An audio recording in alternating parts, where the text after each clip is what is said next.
Hi dears, welcome to രുചി by Binsu. ഇന്ന് നമുക്ക് ഏറ്റവും ട്രെൻഡിങ് ആയിട്ടുള്ള ബൺ മാസ്ക് എങ്ങനെയാണ് ഉണ്ടാക്കുന്നതെന്ന് നോക്കാം. അതിനായിട്ട് ഞാനൊരു 100 ഗ്രാം ബട്ടർ എടുത്തിട്ടുണ്ട്. അത് നമുക്ക് ഇതിനകത്തോട്ട് ഇട്ട് കൊടുക്കാം.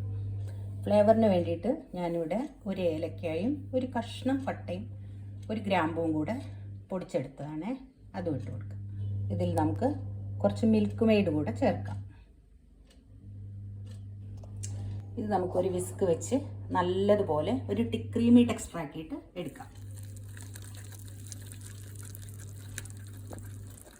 ഇതിൻ്റെ കൂടെ നമുക്കൊരു ഇറാനി ചായയും കൂടെ വേണം. അപ്പം അതിനായിട്ട് നമുക്ക് ഈ കപ്പിൽ ഞാൻ 2 കപ്പ് അളവിൽ വെള്ളം എടുത്തിട്ടുണ്ട്. ഇറാനി ചായക്ക് വേണ്ടിയിട്ട് നമുക്കൊരു കഷ്ണം പട്ട, 2-3 ഏലക്ക, ഒരു ഗ്രാമ്പു അത്രയും കൂടെ ഇതിനകത്ത് ഇട്ട് കൊടുക്കാം. അതുപോലെ നമുക്ക് 2 ടീസ്പൂൺ തേയിലയും കൂടെ ഇട്ട് കൊടുക്കാം. ഇത് നമുക്ക് ഒരു 3 വിസിൽ അടിച്ചെടുക്കാം. കുക്കറിലാണ് വെക്കുന്നത്. അപ്പം അതിനായിട്ട് ഞാനിവിടെ ഇതിന് നമുക്ക് പാലൊന്ന് കുറുക്കിയെടുക്കേണ്ടതുണ്ട്. അപ്പം അതിനായിട്ട് ഞാനിവിടെ ഒരു 2 കപ്പ് പാലെടുത്ത് ഒന്ന് കുറുക്കി. പാല് നല്ലതുപോലെ തിളച്ച് പറ്റി നല്ലപോലെ കുറുകിയിട്ടുണ്ട്. അപ്പം അതിനകത്തോട്ട് നമുക്ക് ഇച്ചിരി മിൽക്ക് മെയ്ഡ് ഒഴിച്ചു കൊടുക്കാം.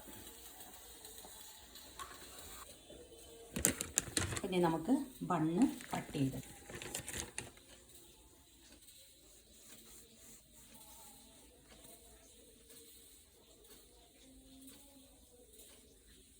നല്ല ക്രീമി ടെക്സ്ചർ ആയിട്ടുണ്ട്, കാണാമല്ലോ നമുക്ക്.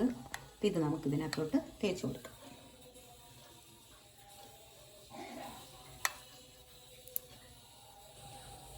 ഇത് നമ്മൾ ക്ലോസ് ചെയ്ത് ഇവിടെ എല്ലാം നമുക്ക് ഇച്ചിരി തേച്ച് പിടിപ്പിക്കാം. ഇപ്പം നമ്മുടെ ടിക്കോഷൻ, ഇറാനിയുടെ ടിക്കോഷൻ റെഡി ആയിട്ടുണ്ട്. നമ്മൾ ഒഴിച്ചു കൊടുക്കുന്നു. നമ്മുടെ പാല് റെഡി ആയിട്ടുണ്ട്, അത് ഒഴിച്ചു കൊടുത്ത്. അപ്പോൾ നമ്മുടെ ഇറാനി ചായയും ബൺ മാസ്കയും സൂപ്പറാണ്. എല്ലാവരും ട്രൈ ചെയ്ത് നോക്കുക, ഫീഡ്ബാക്ക് അറിയിക്കുക. അതുപോലെ തന്നെ കാണുമ്പോൾ സബ്സ്ക്രൈബ് ചെയ്ത് കാണാൻ ശ്രമിക്കുക. Okay, thank you.